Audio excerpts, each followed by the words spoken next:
There is something going on amongst the Jewish people now that is really special and remarkable. There is an incredible sense of unity. There is an incredible spirituality where people are running to do mitzvot. I was on a plane today and I went around and asked people would they like to put on tefillin. And people who normally would probably say no, when I said to them, do it for a soldier in Israel, they said, okay. Without really understanding how his tefillin will help a soldier in Israel, I didn't get into it so much. They were ready to roll up their sleeve and really be part of the effort that the Jewish people are in at present. Now, one can give all kinds of explanations, but I'd like to give a perspective, interesting, that comes out of today's Tanya. The Alter Rebbe is writing a letter of condolences to his good friend and colleague, Rabbi Levi Yitzchak Berditcher, for the passing of his son, Reb Meir. And he says to him, there's something that happened in the day of the passing of a tzaddik that is extremely powerful. The entire lifetime of the tzaddik comes together on the day of his passing. Everything that he achieved in his life and it was all about, all comes into one, and thereby elicits a very powerful reaction. So because the Alter Rebbe then says, because the tzaddik serves God with self-sacrifice regularly, he sacrifices himself towards Hashem with his love and passion for Hashem, he elicits a energy and light on that day of his passing when his entire lifetime is kind of in focus. The full life's achievement is in focus.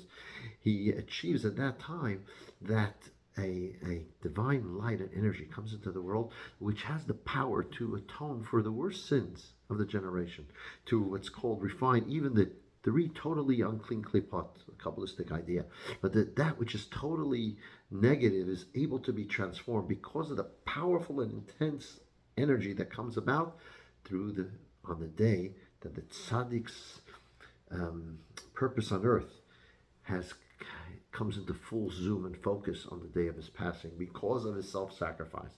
I was thinking to myself, wow, the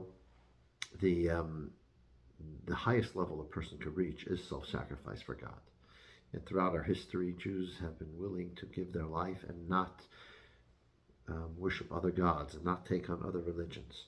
But there is a discourse of the Tzemach Tzedek which explains that the deepest form of self-sacrifice that a Jew can have is sacrificing himself for being Jewish. Not only for Judaism, but for his Jewishness.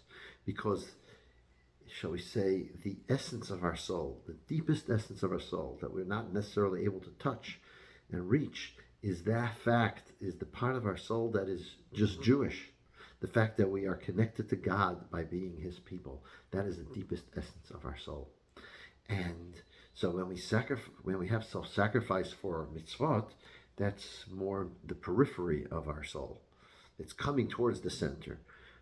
But when we actually give our life for being Jewish, that is the very essence of self-sacrifice. So the 1,400 plus Jews who were murdered on Simchas Torah, no matter what their life was before, at that time, they were killed for being Jewish. They are Kedoshim, they are holy.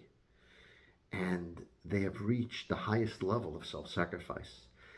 They, therefore, unleashed a level of godliness, a level of holiness and spirituality that we haven't seen in a long time.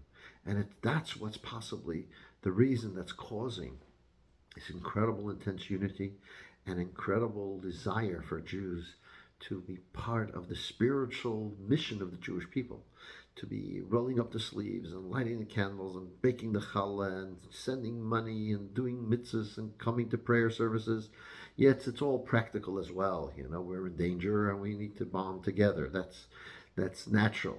But this is the deeper spiritual dimension of it, and I think that comes out of the Tanya that we learned today, bringing that idea into full focus.